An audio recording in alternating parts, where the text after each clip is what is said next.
উচ্চ মাধ্যমিক পর্যায়ের প্রিয় শিক্ষার্থীবৃন্দ, আজকের ক্লাসে তোমাদের স্বাগত জানাচ্ছি। আজকে আমাদের আলোচ্য বিষয় নিউক্লিয়াস। তো শুরুতে আমরা আসি নিউক্লিয়াস কি। সুকেন্দ্রিক কোষের যে অঙ্গাণু দ্বিস্তর বিশিষ্ট দুটি আবরণী ধারণ করে এবং যেটা প্রোটোপ্লাজমিক রস এবং ক্রোমাটিন জালিকা ধারণ করে, সেটাই হচ্ছে নিউক্লিয়াস। অর্থাৎ আমরা নিউক্লিয়াসকে আমরা দেখি সুকেন্দ্রিক কোষে। এটার দুটি দ্বিস্তরযুক্ত আবরণী রয়েছে এবং এটি প্রোটোপ্লাজমিক রস এবং ক্রোমাটিন জালিকা ধারণ করে।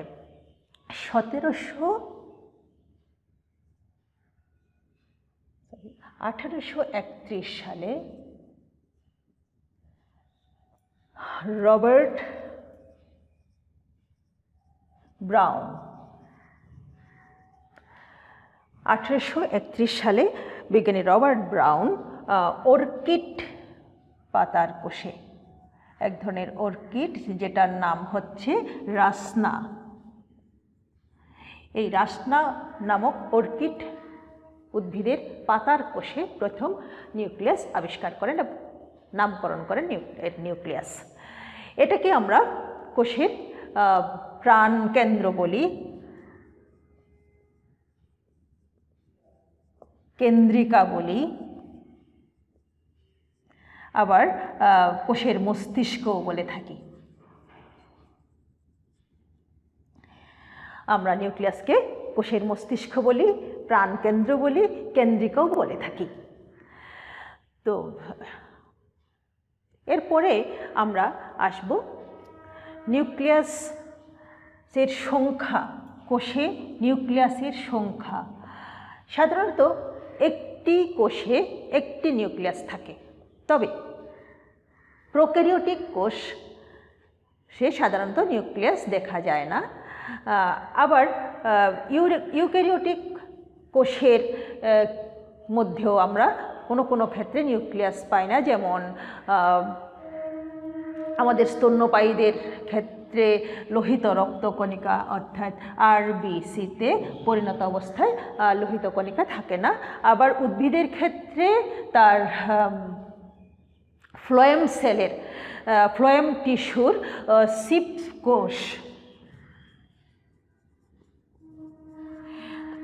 কোষেও নিউক্লিয়াস থাকে না পরিণত অবস্থায়। আবার এমন কিছু জীব আছে যাদের মধ্যে আমরা একাধিক নিউক্লিয়াস দেখতে পাই, যেমন শৈবালের মধ্যে আছে ভাউচিরিয়া, তারপরে বট্রেডিয়াম,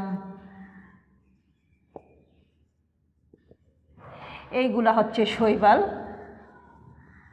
আবার পেনিসিলিয়াম, এটা হচ্ছে এক ধরনের ছত্রাক। এদের মধ্যে আমরা একাধিক নিউক্লিয়াস দেখতে পাই।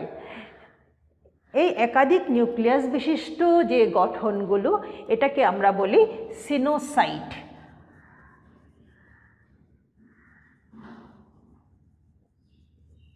অর্থাৎ একটা কোষে যখন একাধিক নিউক্লিয়াস থাকে, একের বেশি নিউক্লিয়াস থাকে, তখন তাকে আমরা সিনোসাইট বা সিনোসাইটিক স্ট্রাকচার ওইটাকে বলে থাকি।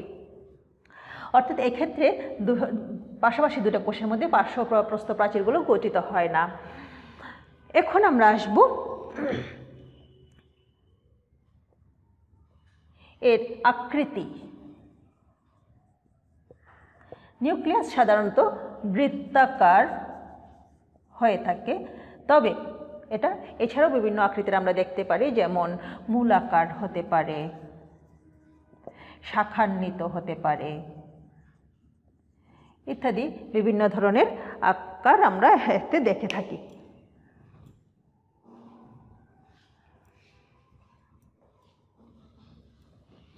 এরপরে আমরা আসব এর অবস্থান। নিউক্লিয়াস সাধারণত কোথায় অবস্থান করে, কোষের কোন জায়গায় নিউক্লিয়াস অবস্থান করে? নিউক্লিয়াসের অবস্থান সাধারণত কোষের কেন্দ্রে, তবে তবে যখন একটা কোন উদ্ভিদ কোষের ক্ষেত্রে সাধারণত আমরা দেখতে পাই যদি কোষের মধ্যে একটা বড় ভেকল থাকে, সাধারণত ওই বড় ভেকলটা কোষের মাঝখানে অবস্থান করে এবং সেই ক্ষেত্রে নিউক্লিয়াসের অবস্থান কোষের এক পাশে হয়ে থাকে, অর্থাৎ অবস্থানটা কেন্দ্রে হতে পারে, পার্শ্বেও হতে পারে, পাশেও হতে পারে। আচ্ছা, এরপরে আমরা আসি তার আকার। আকারটা ভ্যারি করতে পারে। বৃত্তাকার নিউক্লিয়াসের ক্ষেত্রে এর ব্যাস সাধারণত 1 ন্যানোমিটার হতে পারে। সাধারণত এটা কোষের টোটাল আকারের 10 থেকে 15% স্থান জুড়ে থাকে। তবে এর ব্যতিক্রমও আছে, যেমন আমরা শুক্রাণুর ক্ষেত্রে দেখি এটা 90% জায়গা জুড়ে থাকে, অর্থাৎ টোটাল কোষের 90% হচ্ছে নিউক্লিয়াস। এরপরে আমরা আসি এর কাজ কি। নিউক্লিয়াসের কাজ কি? নিউক্লিয়াস কোষের সকল জৈবনিক কাজকে নিয়ন্ত্রণ করে। এর মধ্যে ক্রোমোজোম থাকে, অর্থাৎ এটা বংশের বৈশিষ্ট্যগুলো বহন করে, অর্থাৎ আমাদের যে বৈশিষ্ট্যগুলো, সেই বৈশিষ্ট্যগুলো আমাদের বংশানুক্রমে বহন করে নিয়ে যায় ক্রোমোজোম, সেটা আমরা জানি, এবং এই ক্রোমোজোম নিউক্লিয়াসে অবস্থান করে। এছাড়াও এটা প্রোটিন সিনথেসিস, আরএনএ তৈরি, এগুলোর ক্ষেত্রেও ভূমিকা রাখে। এখন আমরা আসি এর রাসায়নিক গঠন।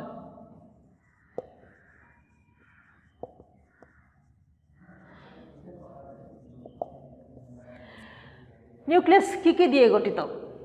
Protein, nucleic acid.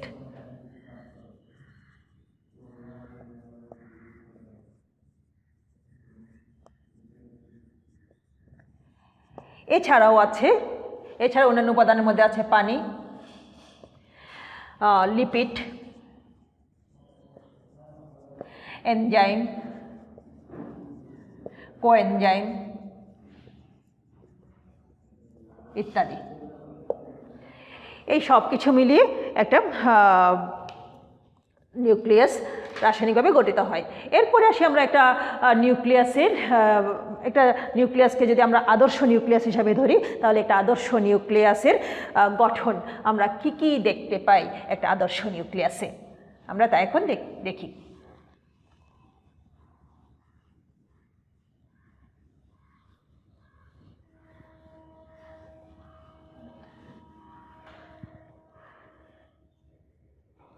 তাহলে আমরা একটা যদি চিত্রটা দেখি একটু,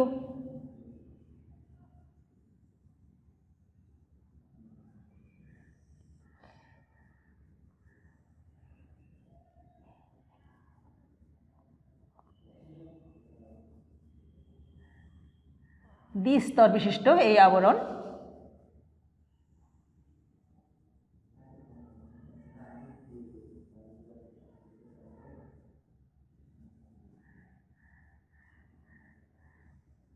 এটাকে আমরা বলি নিউক্লিয়ার মেমব্রেন বা নিউক্লিয়ার এনভেলপ। এটাকে বলি নিউক্লিয়ার এনভেলপ বা নিউক্লিয়ার মেমব্রেন বা নিউক্লিয়ার এনভেলপ। এর ভেতরে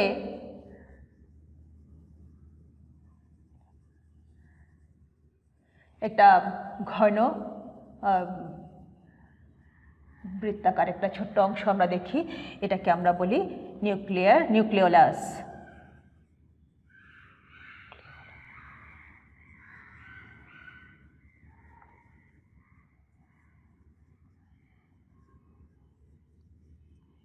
এখানে কিছু তরল বস্তু আছে, এই তরল পদার্থগুলোকে আমরা বলি নিউক্লিওপ্লাজম।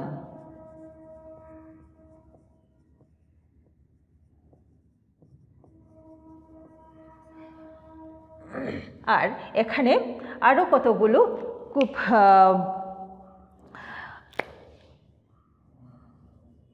এরকম জালিকাকার কতগুলো পদার্থ আমরা দেখতে পাই, কতগুলি সূত্রাকার পদার্থ জালের ন্যায় এরকম ছড়িয়ে আছে। এই জিনিসগুলোকে আমরা বলছি, এই জালের মতো ছড়ানো জিনিসগুলোকে আমরা বলছি ক্রোমাটিন জালিকা। ক্রোমাটিন তন্তু বা ক্রোমাটিন জালিকা। তো তাহলে এই টোটাল এই সব কয়টা জিনিস মিলেই হচ্ছে নিউক্লিয়াস। তাহলে একটা আদর্শ নিউক্লিয়াসে আমরা কয়টা অংশ দেখতে পাচ্ছি? আমরা দেখতে পাচ্ছি মূলত 4টা অংশ। এক, প্রথমে বাইরে যে দ্বিস্তর বিশিষ্ট একটা আবরণ আছে তাকে আমরা বলছি অ্যানভেলপ, নিউক্লিয়ার অ্যানভেলপ। এটাকে আমরা নিউক্লিয়ার মেমব্রেনও বলতে পারি বা ক্যারিওথিকাও বলতে পারি। তারপরে আছে নিউক্লিওপ্লাজম, নিউক্লিওলাস, ক্রোমাটিন তন্তু। এখন আমরা এই একটা একটা করে একটু আমরা কিছুটা বিস্তৃত আলোচনায় আসি। প্রথমে নিউক্লিয়ার অ্যানভেলপ।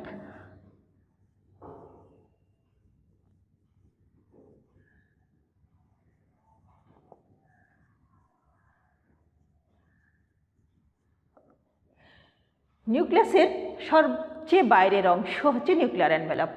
তো আমরা শুরুতেই বলছিলাম যে নিউক্লিয়াস একটা দ্বিস্তর আবরণ দিয়ে আবৃত থাকে। দ্বিস্তর আবরণ এবং দুটো আবরণ, অর্থাৎ দুটা দ্বিস্তর আবরণ দিয়ে যুক্ত থাকে।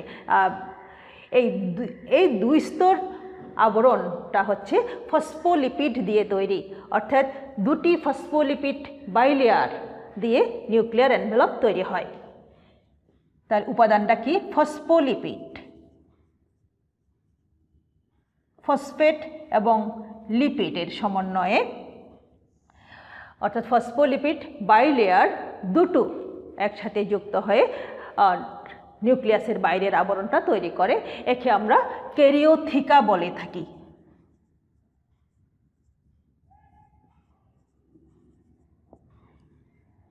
এছাড়া নিউক্লিয়ার মেমব্রেনও বলতে পারি। তো এটা হচ্ছে অন্যান্য যে আবরণগুলো আছে, আমরা সেটা যদি বলি একেবারে প্লাজমা মেমব্রেন থেকে শুরু করে অন্যান্য কোষীয় অন্যান্য অঙ্গাণুগুলোর যে আবরণ, সেই সবগুলো থেকে এটা আলাদা। অন্যান্যগুলোতে সাধারণত আমরা একটা ফসফোলিপিড বাইলেয়ার যুক্ত আবরণে দেখি, এখানে দুটো ফসফোলিপিড বাইলেয়ার যুক্ত আবরণ রয়েছে। আরও একটা পার্থক্য আছে, সেটা হচ্ছে এই যে আবরণটা, এই আবরণের গায়ে সর্বত্রই অনেকগুলো ছোট ছোট ছিদ্র আছে, যেটা সাধারণত আমরা অন্যান্য আবরণীতে দেখতে পাই না। তো এই দুটো কিন্তু নিউক্লিয়ার অ্যানভেলপের সাথে অন্যান্য যে আবরণীগুলো সেগুলোর পার্থক্য। তো এই যে ছিদ্রগুলো, এগুলোকে বলি আমরা নিউক্লিয়ার রন্ধ্র। এটা হচ্ছে নিউক্লিয়ার রন্ধ্র বা নিউক্লিয়ার ছিদ্র।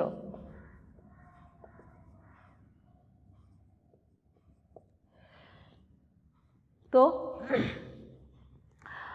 এই ছিদ্রগুলো আবার সংকুচিত এবং প্রসারিত হতে পারে, অর্থাৎ এই যে ছিদ্রগুলো এগুলো সংকোচন এবং প্রসারণে সক্ষম, এবং এই যে সংকোচন এবং প্রসারণ ঘটে, এই সংকোচন এবং প্রসারণটা কিন্তু আবার একটি প্রোটিন নেটওয়ার্ক দ্বারা কন্ট্রোল হয়।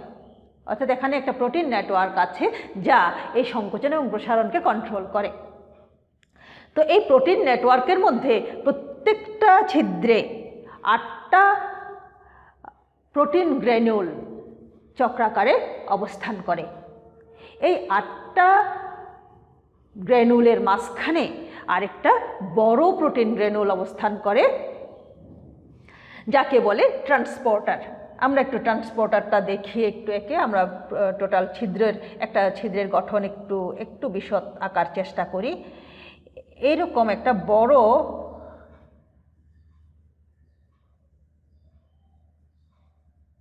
গ্র্যানুল, প্রোটিন গ্র্যানুল, যেটাকে আমরা ট্রান্সপোর্টার বলছি। এই ট্রান্সপোর্টারের চারদিকে এখানে এই ট্রান্সপোর্টারটা কি হয়, এই ট্রান্সপোর্টারটা কিন্তু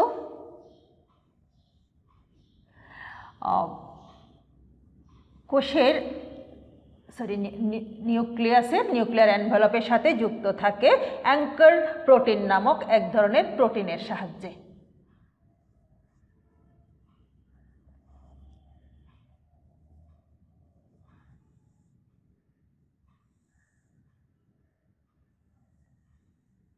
অ্যাঙ্কার প্রোটিন, এই জিনিসটা হচ্ছে অ্যাঙ্কার প্রোটিন।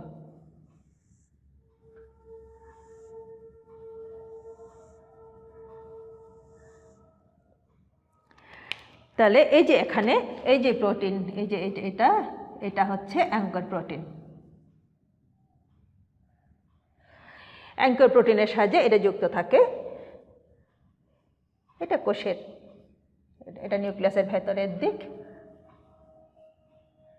এটা নিউক্লিয়ার এনভেলপ।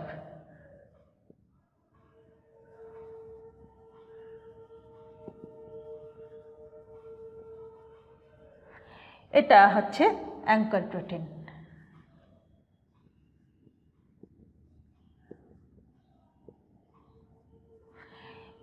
এই জিনিসটার নাম হচ্ছে ট্রান্সপোর্টার।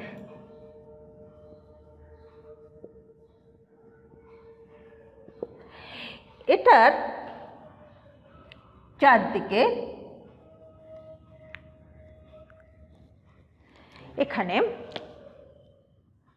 ওই বৃত্তাকার প্রোটিনগুলো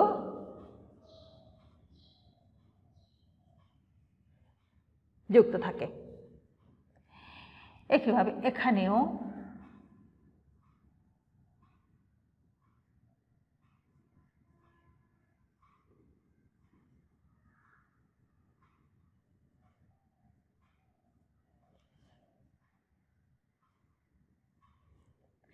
এভাবে বৃত্তাকারে এগুলো যুক্ত থাকে।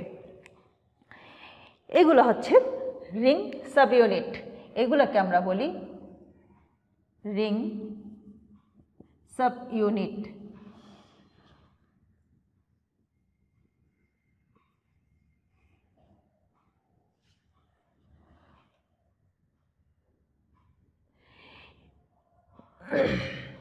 এখানে আরেকটা খাঁচার মতো একটা জিনিস আছে।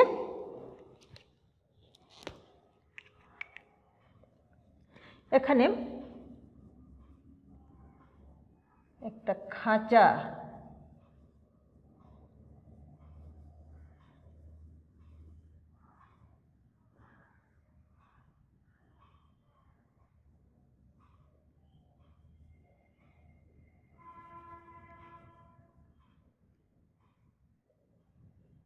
এটাকে বলে অ্যাঙ্কার খাঁচা, ফাইবার খাঁচা, সরি।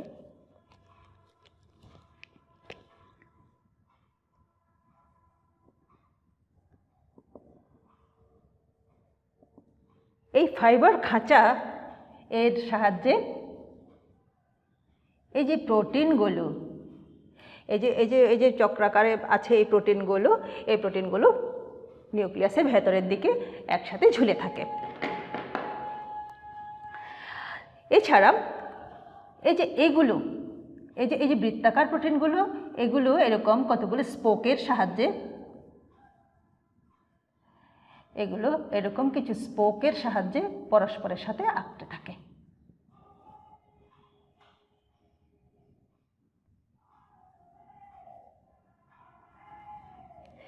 এগুলো স্পোকের সাহায্যে পরস্পরের সাথে আঁকড়ে থাকে। আর এই যে ট্রান্সপোর্টারটা, বড় প্রোটিন, যে এই ট্রান্সপোর্টার প্রোটিনটা অ্যাঙ্কার প্রোটিনের সাহায্যে নিউক্লিয়ার এনভেলপের সাথে যুক্ত হয়।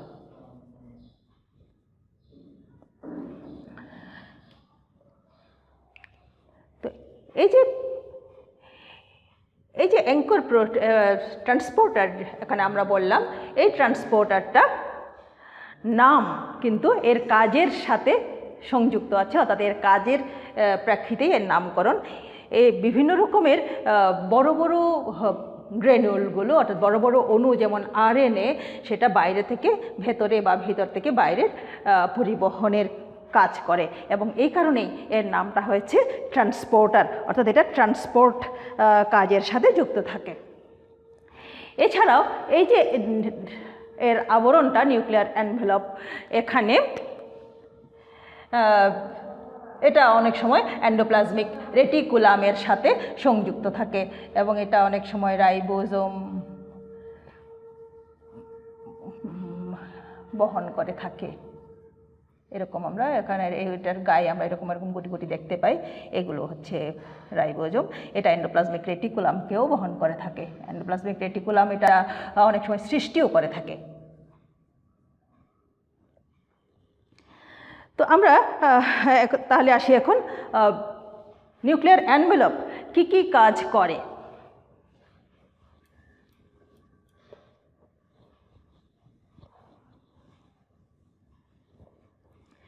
নিউক্লিয়ার এনভেলপ যে কাজগুলো করে সেগুলো হচ্ছে, এটা সাধারণত যেহেতু এটা বাইরের আবরণ একদম নিউক্লিয়াসের, তাহলে ভেতরে যে পদার্থগুলো আছে, ভেতরে কী কী আছে আমরা এখানে নিউক্লিওপ্লাজম দেখতে পাচ্ছি, আমরা ক্রোমাটিন তন্তু দেখতে পাচ্ছি, আমরা নিউক্লিওলাস দেখতে পাচ্ছি, এগুলাকে ধারণ করে এবং সংরক্ষণ করে। এটা এন্ডোপ্লাজমিক রেটিকুলামের সাথে যুক্ত হয়, এটা রাইবোজোমকেও ধারণ করে থাকে। এই কাজগুলো সাধারণত আমরা নিউক্লিয়ার এনভেলপের ক্ষেত্রে দেখতে পাই। এরপরে আমরা আসি নিউক্লিওপ্লাজম।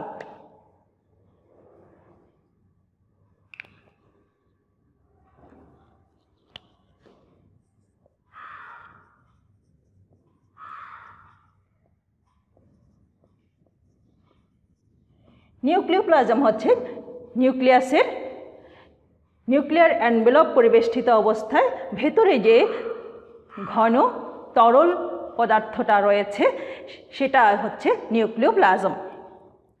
তো এটা কিছুটা দানাদার স্বচ্ছ পদার্থের তৈরি। তো এটা সাধারণত নিউক্লিওলাস এবং ক্রোমাটিন তন্তু এগুলোকে ধারণ করে। তাহলে আমরা কি বলবো? নিউক্লিয়ার এনভেলপ পরিবেষ্টিত যে স্বচ্ছ ঘন এবং দানাদার যে তরল পদার্থ নিউক্লিওলাস ক্রোমাটিন তন্তু এগুলো ধারণ করে, সেটাই হচ্ছে নিউক্লিওপ্লাজম। তাহলে এর কাজ কি সেটা যদি বলি, তাহলে কাজের মধ্যেই এর ক্রোমাটিন তন্তু ধারণ করা, নিউক্লিওলাসকে ধারণ করা, এগুলো হচ্ছে এর কাজ।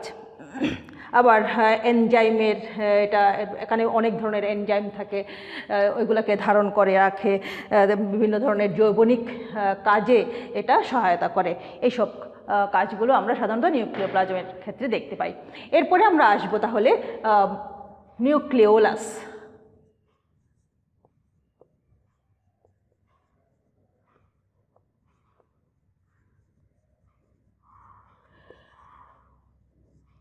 নিউক্লিয়াসের ভেতরে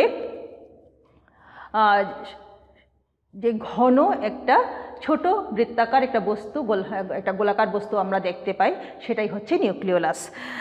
এটা সাধারণত আমরা নিউক্লিয়াসের সবচেয়ে ঘন একটা বস্তু হিসাবে আমরা এটাকে দেখে থাকি। বিজ্ঞানী ফন্টানা 1781 সালে কোষের নিউক্লিয়াসে এটাকে দেখতে পান।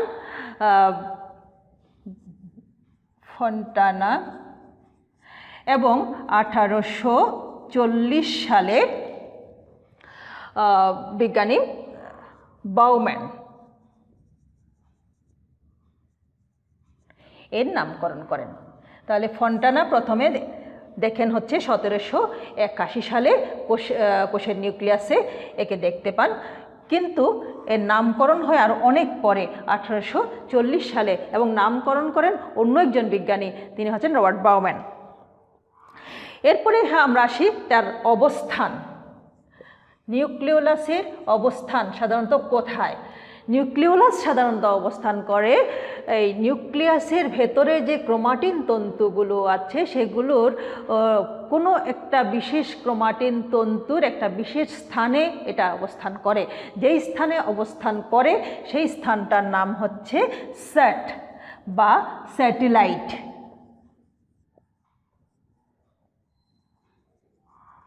এবং যেই ক্রোমোজোমের সাথে সে অবস্থান করে ওই ক্রোমোজোমটাকে আমরা বলি সেট ক্রোমোজোম।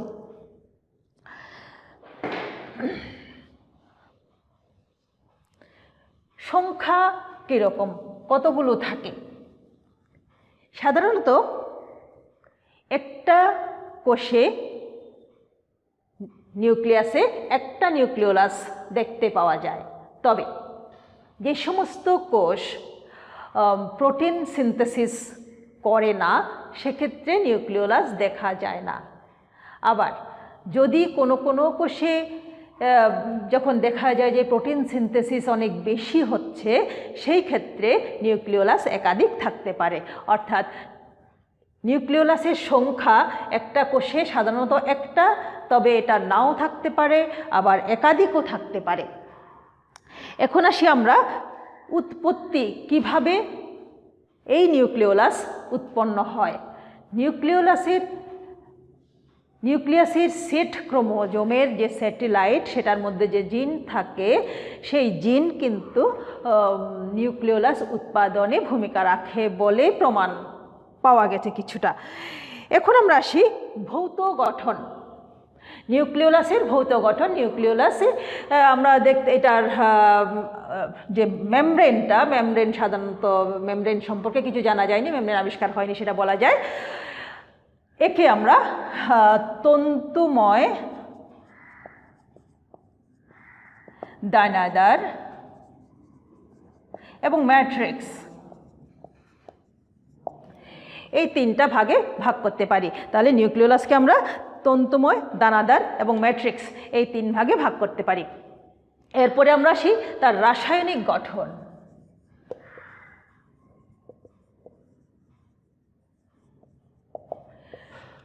নিউক্লিওলাসের রাসায়নিক গঠন, অর্থাৎ কোন কোন রাসায়নিক উপাদান নিয়ে নিউক্লিওলাস তৈরি হয়, সেক্ষেত্রে আমরা প্রোটিন, নিউক্লিক অ্যাসিড অবশ্যই পাচ্ছি। নিউক্লিক অ্যাসিড, এই দুটো তো অবশ্যই পাচ্ছি। এছাড়া কিছু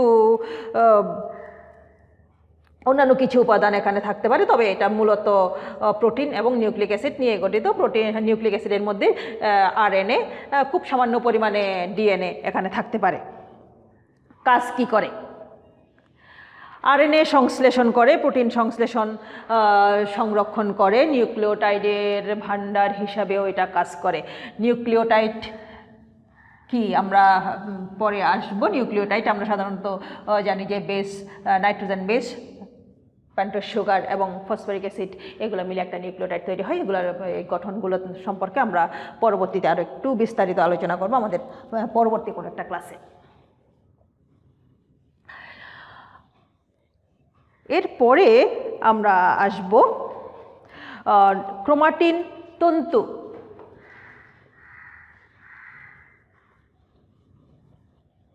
আমাদের পরবর্তীটা হচ্ছে ক্রোমাটিন তন্তু।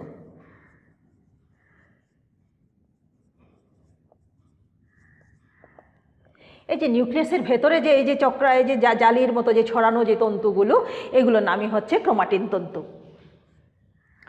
তো এই তন্তুগুলো, এইগুলো আমরা কোন সময় দেখি?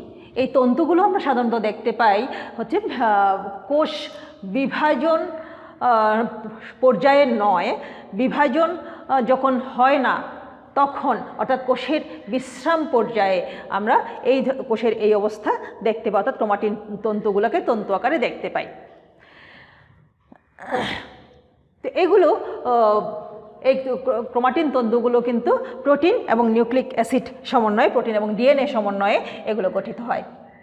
তো কোষ বিভাজনের সময় যখন কোষে পানি বিয়োজন শুরু হয়, তখন কিন্তু এই ক্রোমাটিন তন্তুগুলো আস্তে আস্তে খাটো হয়ে যায় এবং এগুলো কুঁচকে গিয়ে মোটা হয়ে যায়।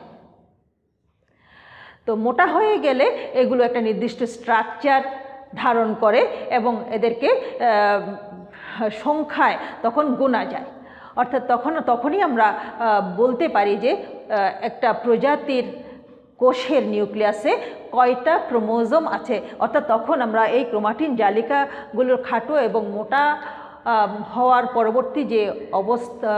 পরবর্তী যে গঠনটা, তাকে আমরা বলি ক্রোমোজোম। এবং এই ক্রোমোজোমের সংখ্যা প্রজাতি ভেদে ভেরি করে। আমরা নির্দিষ্ট বিশেষ প্রজাতিতে বিশেষ সংখ্যায় ক্রোমোজোম আমরা দেখতে পাই। অর্থাৎ এক একটা প্রজাতির ক্রোমোজোম সংখ্যা এক এক রকম হতে পারে।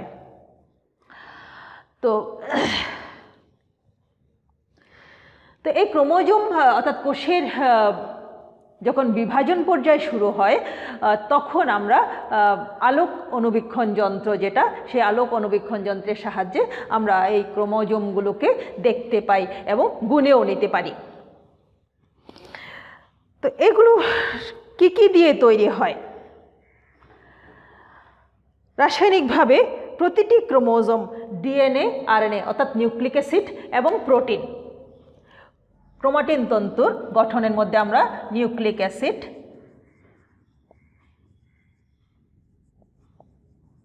এবং প্রোটিন এই দুটি উপাদান আমরা পাই। নিউক্লিক অ্যাসিডের মধ্যে দুই ধরনের নিউক্লিক অ্যাসিডই থাকে, ডিএনএ, আরএনএ। প্রোটিনের মধ্যে হিস্টোন প্রোটিন, নন হিস্টোন প্রোটিন, এই দুই ধরনের প্রোটিন এখানে থাকে। গঠন উপাদানের মধ্যে অর্থাৎ রাসায়নিক গঠনের মধ্যে আমরা এই জিনিসগুলো দেখি। এছাড়াও কিছু ক্যালসিয়াম থাকে, ম্যাগনেসিয়াম থাকে, ইত্যাদি কিছু উপাদান নিয়ে ক্রোমাটিন তন্তুগুলো তৈরি হয়। কি কি কাজ করে? ক্রোমাটিন তন্তু যেগুলো কোষ বিভাজন পর্যায়ে, আমরা এদেরকে ক্রোমোজোম বলছি। ক্রোমোজোমগুলো আমরা জানি যে এগুলো জিন ধারণ করে অর্থাৎ ডিএনএ ধারণ করে, যেটা বংশের বৈশিষ্ট্যগুলোকে বহন করে এবং বংশ পরম্পরায় এগুলোকে বহন করে নিয়ে যায়। তাহলে ক্রোমাটিন জালিকা বা ক্রোমাটিন তন্তুর কাজ হচ্ছে, মূল কাজ হচ্ছে বংশের বৈশিষ্ট্যগুলো ধারণ করা এবং বহন করা।